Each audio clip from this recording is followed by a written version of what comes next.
Uh-huh. Yep, that seemed about on brand. Just saying. I'm like, again, if you've watched the truck one, if you watched any of these post race, I'm so gun shy about blowing your guys' ears out. I don't want to do that. But what's up, everybody? Welcome to the Xfinity Series post race show today for the 2025 Bennett Transportation Logistics 250 out of 10. Let me know what you thought of this race. What'd you think out of 10? 10 being the best Xfinity race you've ever seen, 1 being awful, and you just don't want to ever think about this race again. There will be unofficial results. There will be Austin Hill talk. There is 7s. There are 4s in the chat. There are 5s. Yeah, best way to test is say subscribe. Subscribe, because we're live after every race, no matter what. A lot of 7s and 5s. It's all over the place. This I don't think was anywhere near as good as the truck race, and that's not because of who won. That's not because of the circumstance or anything like that. I think it was just more the racing tonight wasn't as good, but partially it's because the Xfinity car ain't really that great here.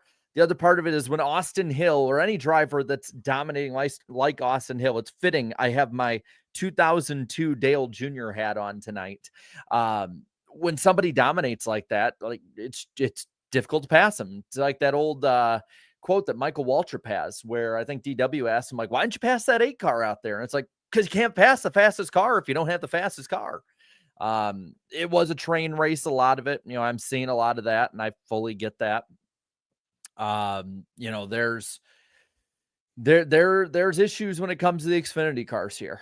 It's not really that great. But at the same time, the 7 did, like Rainmaker saying here, 7 got past him. Justin Allgaier got past Austin Hill. He had every opportunity on that restart to go up there and block him, even coming to 2 to go. And he just gave him a gift, just a full-on gift. And I don't blame people for saying the drivers are cowards, because every opportunity, like, don't get me wrong, Hill had the dominant car. I mean, he was absolutely insane when it came to how good he was. But at the same time, every time somebody had an opportunity to close the door on him or make it difficult, it's like they didn't. It's like they're intimidated by him. I'm not comparing him at all to Dale Earnhardt, the Intimidator, or any of that, but I'm just saying more like it was jarring to see how much they wouldn't race. The only one that seemed to race at the end there and actually tried to make a move when they had the opportunity was Eric Almirola. He actually tried to get to the left rear corner of the 21, and he just didn't have the car to do it, or the positioning or drafting. There were guys that were good up there. It just didn't work. So let's look at the results of this race. Again, the 2025 Bennett Transportation Logistics 250.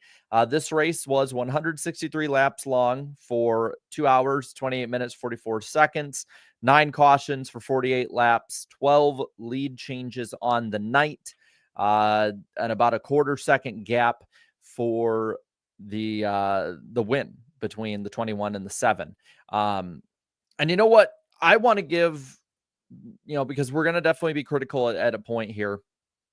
But I want to give a shout out to Parker Kligerman and Jamie McMurray in particular for actually going out there and critiquing NASCAR live on air. So I want to ask you guys the question, was it the right call to keep it green at the finish?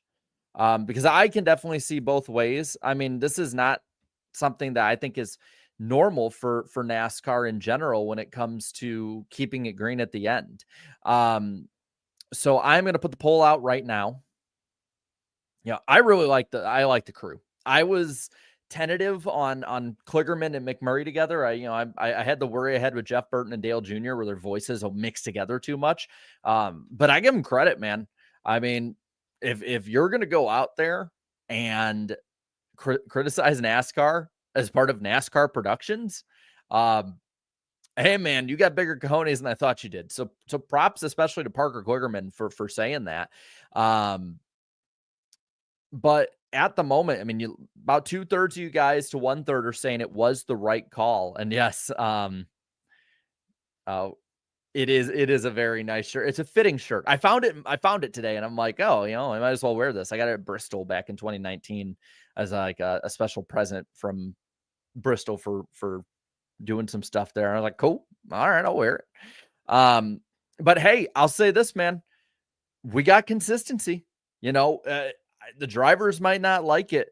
The fans might be torn a little bit on it. It seems like the fans are much more positive on this than negative. But we've been asking and asking and asking for consistency. And I get it's only 2 weeks into the points paying season. But you know what? Like, if you're gonna be consistent about it and just let them race, that's what a lot of fans have been asking for a while. So, you know, if it's based on years past, I'd say no. I mean, there was pretty hard hits. Carson Quapple had a hellacious hit, it looked like, going up into turn 3. But if he did it last week for Daytona for the 500, if you're gonna do it this week, I want to see what they do moving forward. Like if at Coda, halfway through the track on the last lap, somebody stopped on the racetrack, or like their car's busted and they're not going to make it back. Like, are they going to let them race it back? Like, they probably should under this precedent, and seeing how the pack for the most part has pretty much gotten past. Why not? So, hey, man, I get people go both ways on it, but and I get that why the drivers in the booth, especially Kligerman, were upset with it. But if that's the new precedent and we're just going to let them race, if they're past the crash and they can race back safely to the line, I get it. If they crash again, I think, yeah, throw the caution and the race from there. But if you're going to give them a mulligan like that and give the fans that shot at a green flag finish, let's do it, man. Let's make that the precedent. So it's happened twice now, especially after the trigger finger of the duels last Thursday. Not this past Thursday, but the one before it. So yeah, man, I'm for it. I mean, a lot of people are saying, like, let them race. A lot of you guys are saying just good call, stay green, let them race.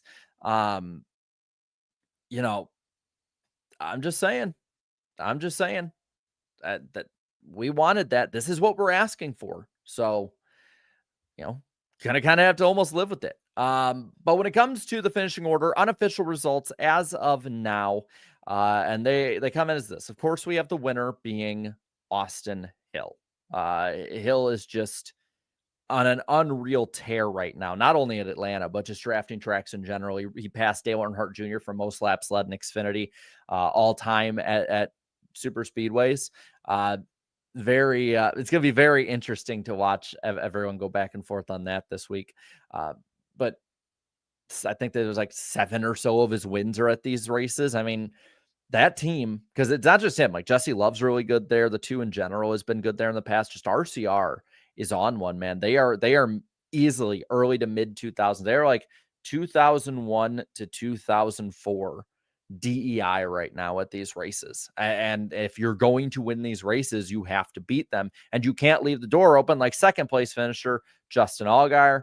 Then, again, all this unofficial, Eric Almirola, Sammy Smith, Nick Sanchez, the top 5, then Jeb Burton, Daniel Dye, Leland Honeyman, William Sawalich, and Harrison Burton, the top 10. Then Clements, Matt Benedetto, Brandon Jones.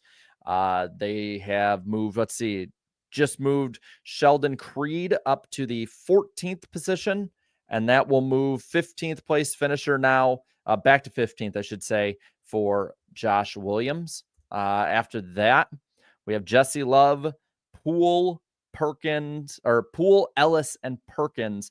That's the first half of the field.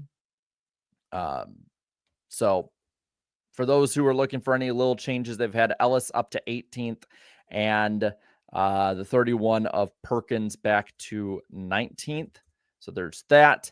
And then Ryan Sieg rounds out the top 20. From there, it's Gase, Light, Carson Quapple now up to 23rd over Garrett Smithley and CJ McLaughlin, the top 25. So you're basically seeing me on-air production meeting change it as it comes in. I give NASCAR credit; they're quicker than they were last week on this. So yes, Quapple up to 23rd, 24th, Smithley, 25th is CJ McLaughlin. From there, in the 26th spot, they've updated it to Chris Wright, then Parker Retzlaff, Mason Massey, Christian Eckes, and Josh Bilicki, the top 30.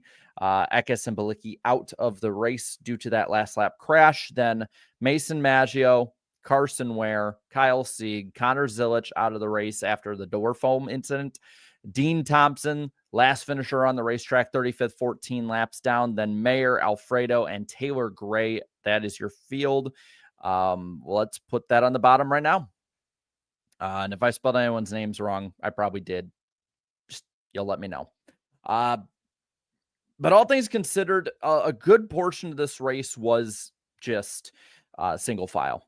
I mean, we had the start where we had, kind of Mayer and Ryan Sieg kind of going back and forth. We had Dean Thompson with the left rear going flat, and then Sieg spinning. And that was pretty much it for the first stage. From there, it was almost completely single file racing.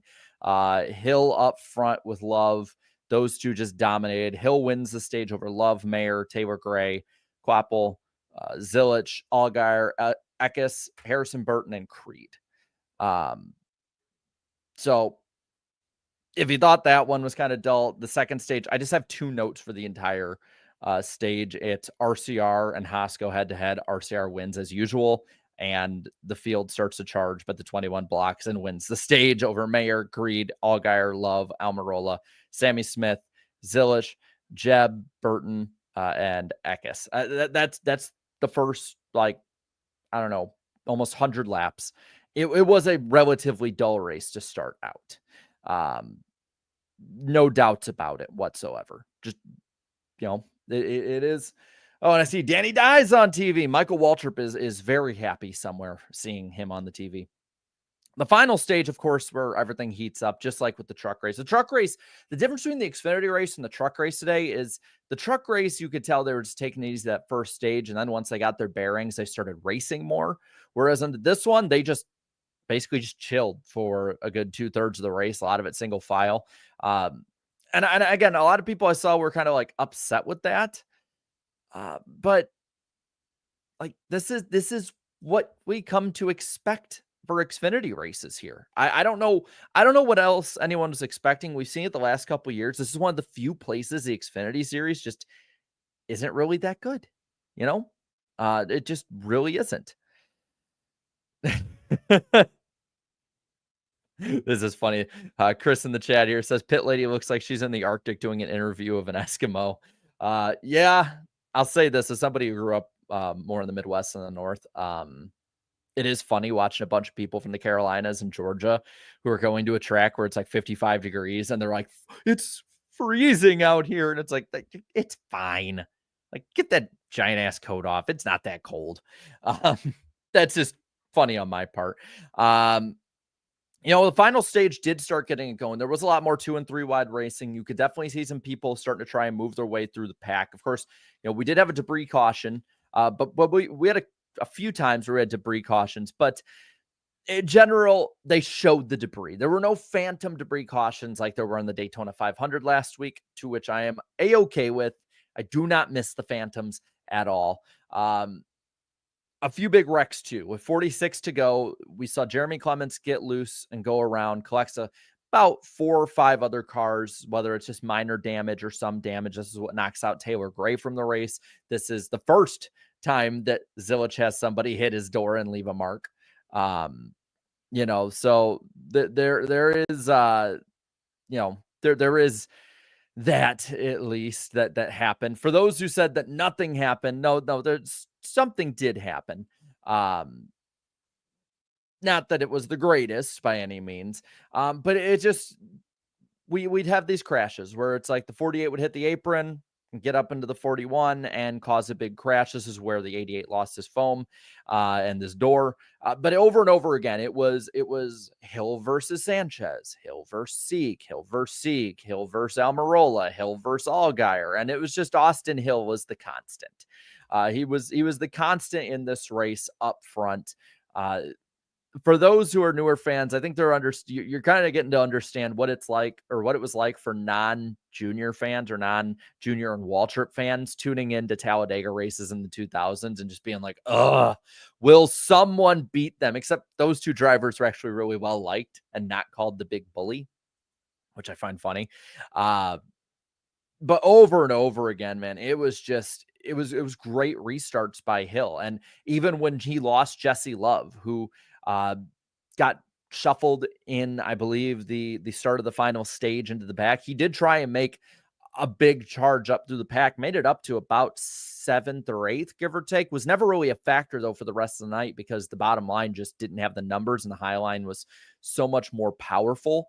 um Even then, the 21 was just in a league of his own. And I've already seen people being like, it's a conspiracy. It's a conspiracy. He won the Bennett race. It's like, no, Bennett's just smart and sponsored the race where their driver is freaking amazing and got the max effort. And when it comes to marketing 101 on this. And they're already showing the point standings now. Of course, unofficial as they, if they have to do anything else, but Hill and Love, the RCR guys, into the chase as is with wins. Then Creed plus 37, 31 up for Allgaier, Jeb Burton plus 21, Harrison Burton plus 16, 10 up for Clements, Mayer up 8, Quapple and Matty D up 6. Wow, Sammy Smith up 5, and then Leland Honeyman in plus 5. This I will say this, good on CW for this as well. That's how you should be showing the points nowadays. It does me no good to see how far behind the leader you are. And this is kind of like a shot at NASCAR.com a little bit. Just show me how far they are away from the cut line, whether it's in the playoffs, whether it's before, when the race to the chase. We need to start calling it chase again. It just sounds better. But that's how you should be showing the points. If you're going to show it from week 2 to week 22, whatever it might be, good on CW for that. There was some issues tonight with the CW. Of course, mic issues was the big one. Not that I'm one to really talk with how much I sometimes blow your guys' ears out. You know, Sometimes the announcers would get heard well lower than the cars or the music, stuff like that. It definitely was a step down from Daytona, but you got to think that NASCAR Production, CW, they're all, they're all kind of getting their bearings still. This is relatively new for this studio. I know for some people, like Noah Coleman here in the chat's put this, that they were glitching hard. I didn't necessarily get that. I think it was certain areas. Others, again, said that the sound was off. The booth, to me, and the on-air talent has not been an issue. They've been on it, I think, especially Parker Kligerman up in the booth, Jay McMurray. Those two, I think, are doing awesome. And I like them as a tandem, and I can't wait to see what they do. It's more the production at this point that I'm looking at. And yeah, like I think this is growing pains. See, and then people might ask, and I understand why, like, why are you more critical of Fox doing this kind of stuff than you would be the CW, or when it comes to that Prime and TNT? And why would you be more critical of Fox and NBC? It's because they've been doing it. Like, it's because Fox has been doing this longer, whereas the CW, I will give them that grace period. I will give them the grace period that, hey, you know what? They're working through it. NASCAR Productions, they're the ones that are creating this. They're working through the kinks right now. I mean, yeah, I'd be with Parker replacing Boyer, but I feel like it's more of a production issue with Fox. It's an all around issue with Fox, but Parker and Parker and Jamie McMurray together have been amazing. Parker and Kevin Harvick would be awesome. But I agree. I think they have been on it. It's little things that I think can be fixed. Whereas like with Fox Sports, with some of the things with NBC, even like those are things that like you need to have down. Like there's basics they're screwing up that they didn't before. Whereas like CW, if it's little technical things, those things can be fixed. That's where I'm at with it. And I would hope that they get at least a little grace. If it's like, I don't know, like Chicago weekend, like let's just say July, and we're still having really, these same issues. Yeah, okay. At that point, and probably even well before that point, yes, deserved criticism should be given. Right now, it's just little nitpicks, I think. And get it out to everybody. The fact that so many of these CWs don't get it out to people because they're showing reruns of Frasier or something, like, come on. Like, but again, that's not the on-air talent problem. That's not the guys and gals at the track. Um, and so that's where I'm standing on. If anyone wants to know for probably the next month or two where I stand on all this, that's pretty much where it is. Um, I think the bigger problem today was the race itself too. Like, this was the first for the majority of it kind of boring race CW had to go through. A lot of you guys left out of 10. Uh, how much it was. I'd probably give today's race probably I'd say a 3, a 4, somewhere in that range. Because we'll get back to it with 13 to go. They get it back restarted, and it's like sometimes they're just giving it to Austin Hill. Like, Almirola just doesn't go on one of these restarts, and Hill gets ahead. Of course, with the foam coming off the 88, which that's my other big thing about this race. I do kind of want to criticize is once that debris caution came out with 10 to go, we didn't get back racing till 3 to go. And unless CW missed something really big, which they have not really done in Daytona, they didn't do this, and they really hadn't done it from what I could tell at Atlanta, unless they completely skipped over a major detail of that caution, like oil all over the track or parts strewn everywhere that we didn't see before. It looked like it was just foam and tape. Why is it taking 6 to 7 laps to clean up some foam and tape? That was just, a lot of you guys are bringing up the same thing. It's like just a ridiculously long caution. And I don't get that. As somebody who wants to see as much racing as possible, I kind of almost like, if it does take that long, let's just say screw it, throw the red flag for 5 minutes, and then we can get back going with 6 or 5 to go instead of 3 to go, possibly 2 to go. But that's been a problem of Xfinity and trucks for a while now. But like, I don't know, was the tape stuck to the track or something? Now, okay, so if the 42 was dumping fluid, then okay, I get that.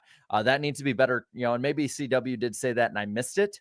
I fully admit I miss things. It's why I'm probably not in charge of it's probably good I'm not in charge of a broadcast. But that's the case. I think it needs to be shown even more. If that is definitely the case, which I mean, I see no reason why you'd lie about it. But that's been a problem though for a little while when it comes to Xfinity and trucks, I've noticed, which is something I just wish would be changed. And still, like, I agree with Ryan on this. Like, still shouldn't be a 6-7 lap caution. If there's fluid all over, throw the red for a minute. You know, get all the cars out of whatever lane it's in.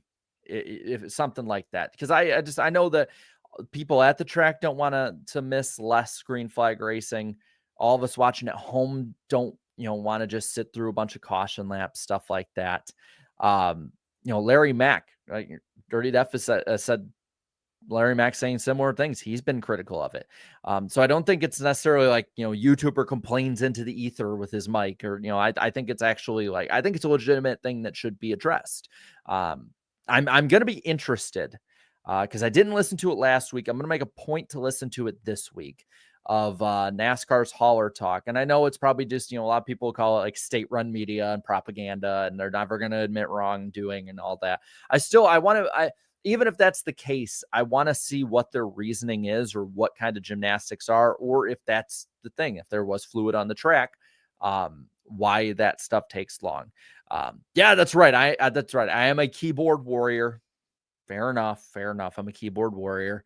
I understand. Yeah, NASCAR State TV.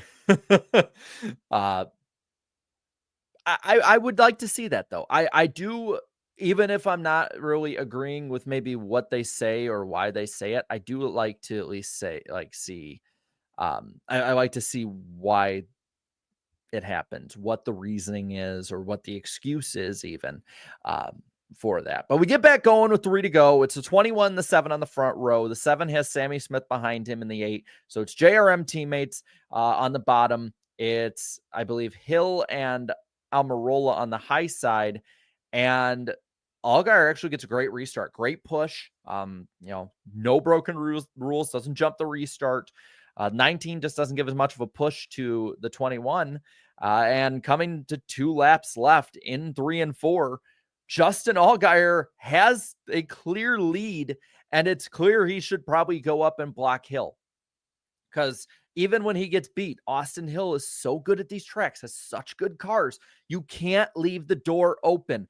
I'll say this, and you can spam the numbers you want. That'd be really fun. Who would you rather battle for the win? Your teammate in the 8, Sammy Smith, or Austin Hill, who is damn near unstoppable unless he has a fluid leak. And even then, he leads like 15 laps of Daytona with that problem.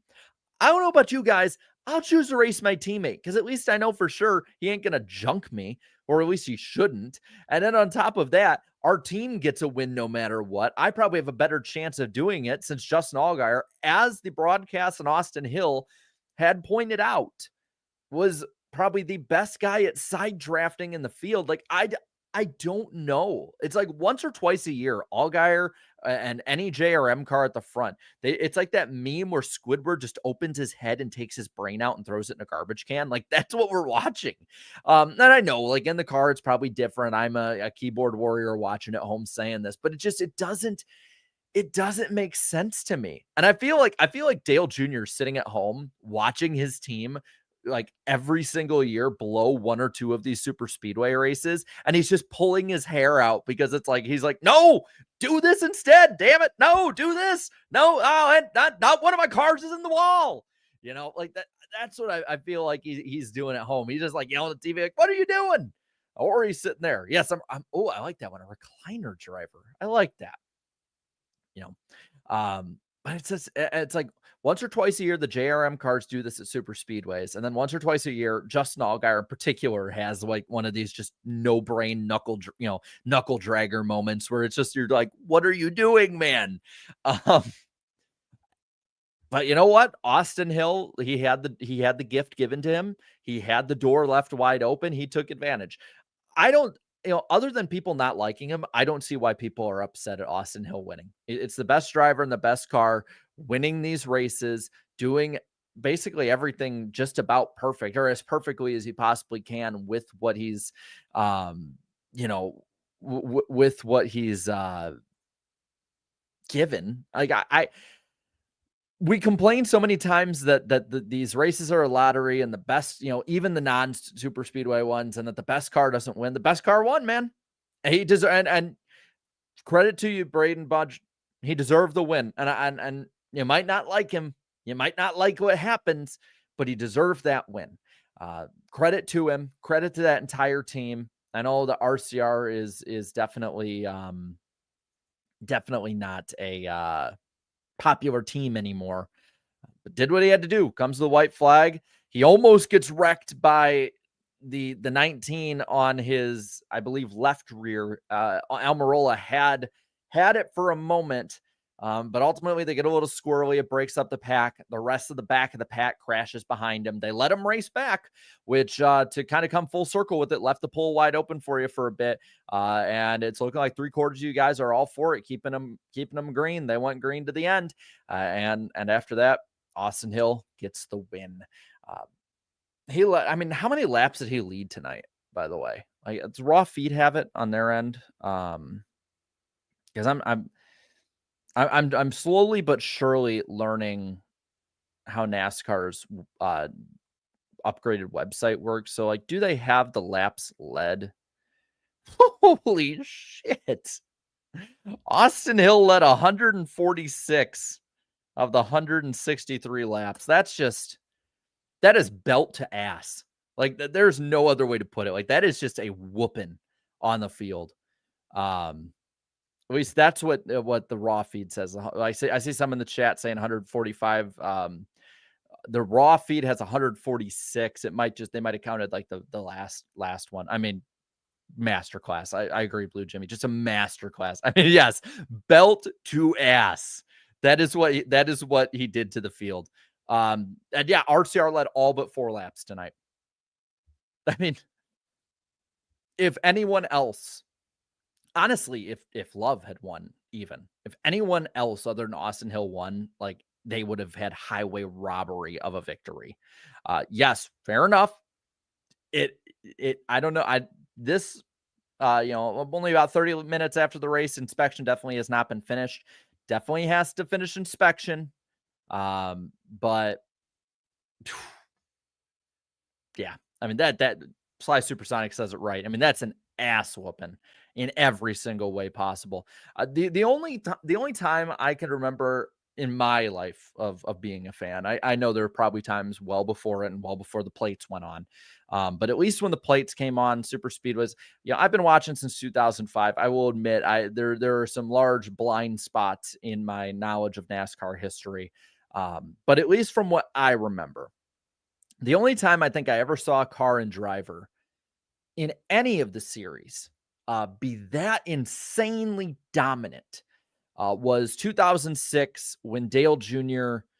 ran away from the pack, um, where they had just set that baby up to where I think he got the lead. Like, let me double check. He got the lead like 18 laps in the race, and I don't think he gave it up once unless it was like for a green flag pit stop. I mean, it was just I remember sitting in my grandpa's garage with him, and him and I are watching that race, and it's that orange number 8, and we're just sitting there dumbfounded, like, how is this happening? Yeah, the 2006 Winn-Dixie 250 at Daytona. He led 88 of 103 laps.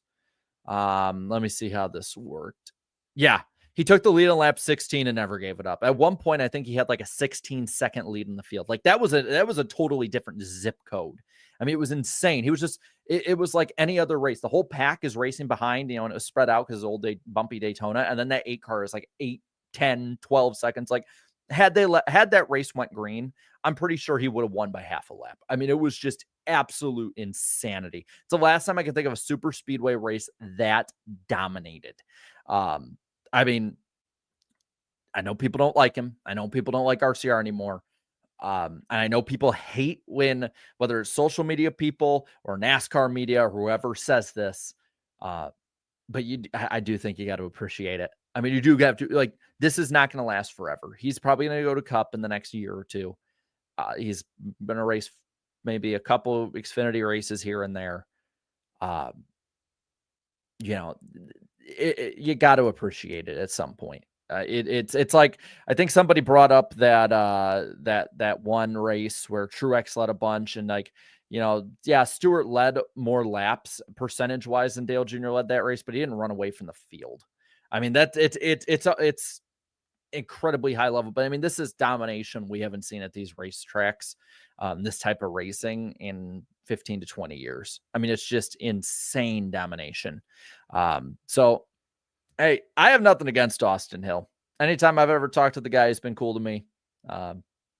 It's just crazy, man.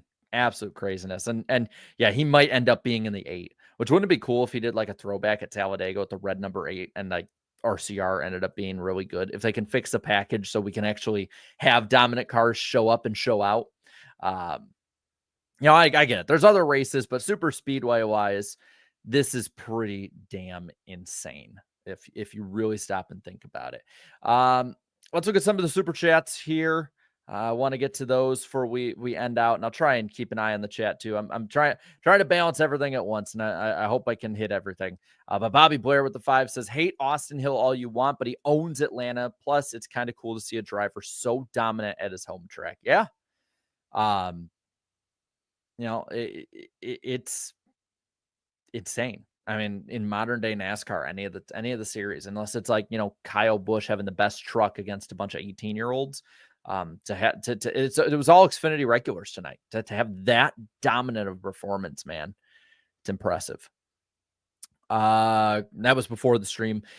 Chris here with the 5 says, things will never happen. Dale Jr. goes with Thanos, grabs up an old 8 DEI Bud car and says, fine, I'll do it myself, and schools the field at Talladega. He's been out of practice so long. I know they were joking, like, get Junior out there. Like, I think he'd be good. I don't think he'd be the dominant one, especially if it wasn't RCR powered. If it was just a JRM car, like, he's racing for third. And that's just, Dale Jr. is not exactly young anymore. How old is Dale Jr. now? Is he in his 50s? Or is he still in? Now I got to check. I know the chat will probably check before me. Yeah, he's 50. Like, sorry, a 50-year-old isn't going out and beating the best cars in the field. I don't care what series it is. And then this comes from a huge Dale Jr. fan too. Alex for the 2 says Hill's not that good. These boys are clueless. It's been pretty damn good lately. Twin Spinner at the 2 says Barker has a chip on his shoulder for NASCAR. Well, I mean, if you saw, I forgot who it was. Somebody tweeted out the video where in the CW pre-race show last week, he's sitting doing his thing, and they start chanting Parker won, Parker won, Parker won.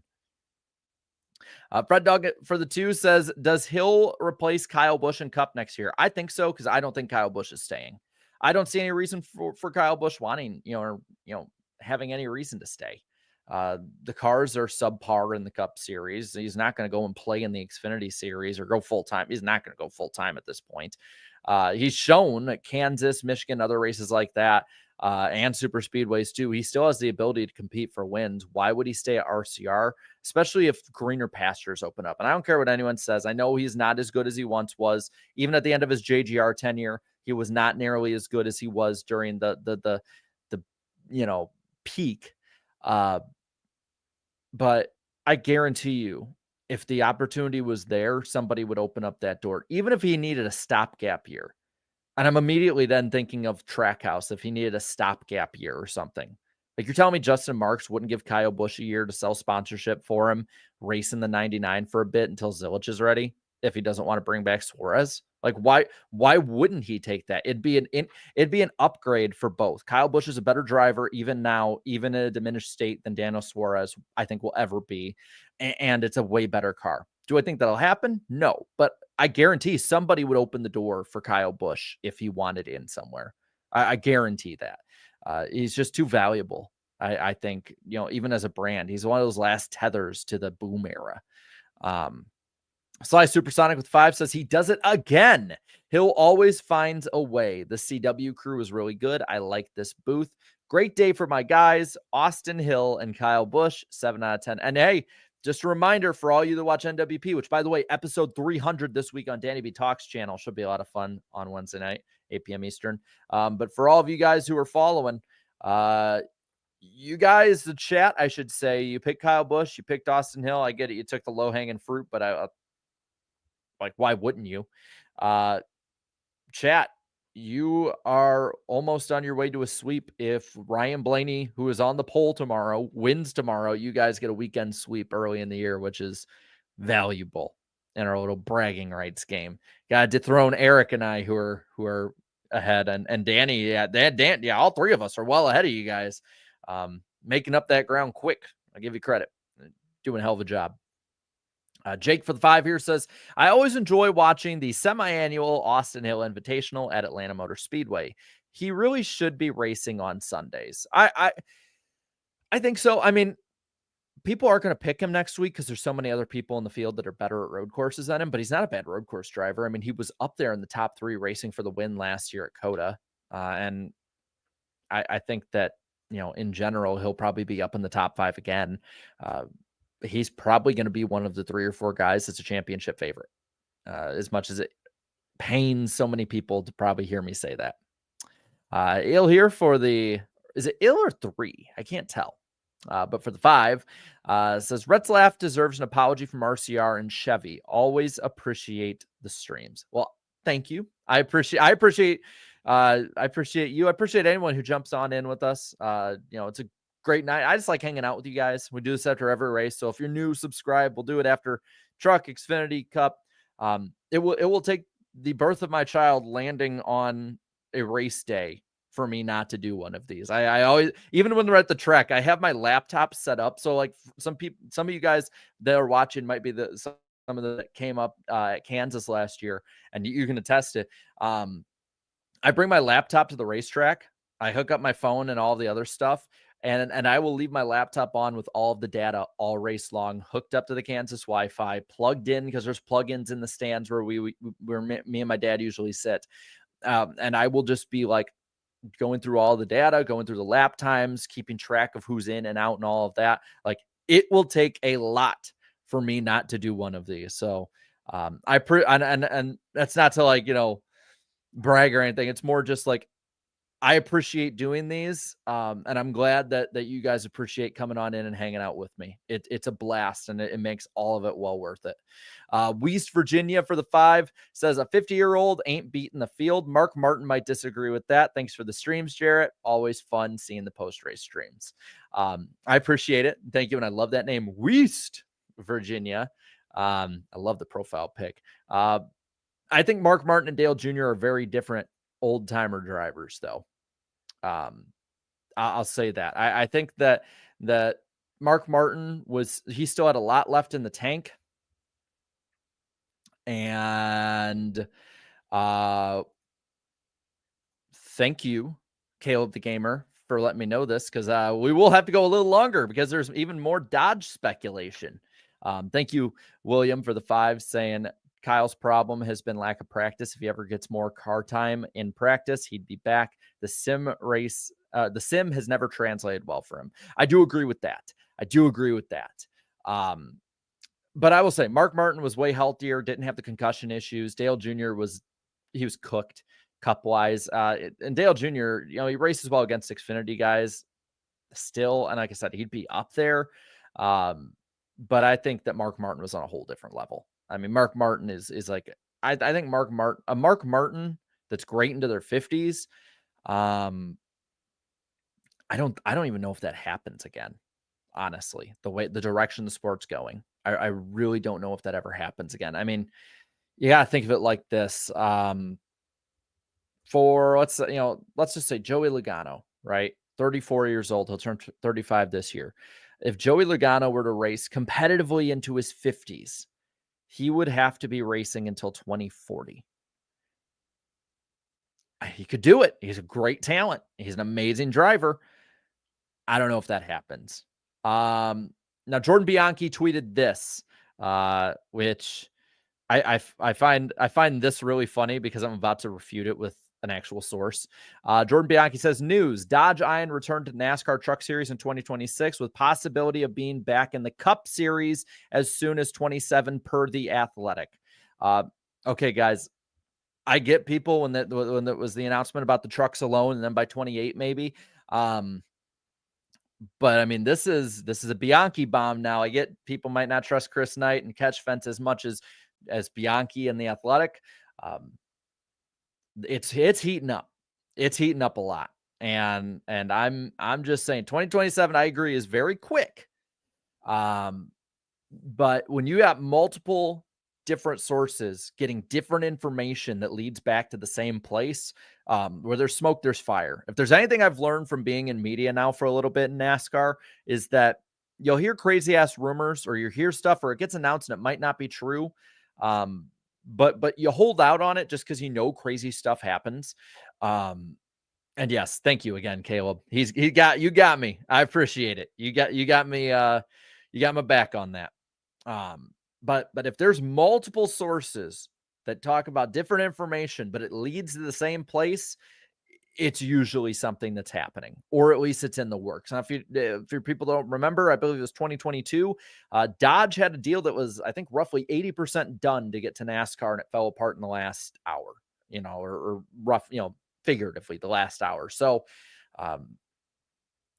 I honestly, if like, I want to know, you guys in the chat, out of 100, 100%, you're for sure think it's happening. 0%, it's not happening. What do you think? What do you think of Dodge? I see people, Shane is on the train that the Dodge ain't coming back, and more power to you. I'm kind of on that 70% train, or I'm thinking like it's probably happening if this many people are doing it. It might not be 27. I don't think 27. I think 2028, seeing how multiple different people have said that's happening. But I think it's a better chance than 50 that Dodge will be back by 2028. I really do. I think this many people talking about, I don't think Jordan Bianchi, who is as well respected in the industry as he is, and has such a pull, I don't think he would put that out there if it was just hearsay. I mean, he was the one that leaked the schedule out like a week earlier, or whatever it was, and that Talladega was going to be as the third to last race and stuff like that. I mean, he has replaced Adam Stern as the guy that drops the bombs of news. And hey, I mean, we're already hearing rumors about Honda here and there and stuff, like how they're nine out of 10 toes out the door with IndyCar. and opening up the door. And I think there's going to be a lot of OEM movement along not just NASCAR, but a lot of different racing series coming up. And I'm really interested to see where it goes. But hey, man, I mean, it very well could fall apart too. The fact that they're talking about it and giving an actual date for it, man, that's where it's really interesting too. But I think that covers it. I think it does. I don't know if we have anything when it comes to oh, hold on. Steven Toronto from CBS Sports, friend of the channel as well. Good dude, really good dude. He's putting a little reckless speculation out there. And if anyone knows this channel, NWP, this whole side of the internet, we love our reckless speculation. Steven Toronto says might not be the only new OEM coming into the sport either, but that's another story. Another dude who's really knows his stuff. I love Steven, great dude. It's too bad I'm probably not going to be at Nashville Super Speedway this year because I love catching up with him. He lives in the area. I should probably just hit him up. But West Virginia, another one for the two, says, give me Honda or give me death. I'll take both though. Yeah, I'm just saying, man, a lot of people that I would say are trusted or that you can really trust in the industry there's stuff that's heating up here. That's all we'll go with. I know there's certain rumors. Thing is, like, I'll know some rumors well before they like get announced, but I don't want to say anything because I can't verify them. And I'll leave nuggets every now and then if there's stuff I can verify, but like if I can't, I like reckless speculation, but I will not go that far to put it out there where it's like, less than 20% kind of thing. There's stuff heating up.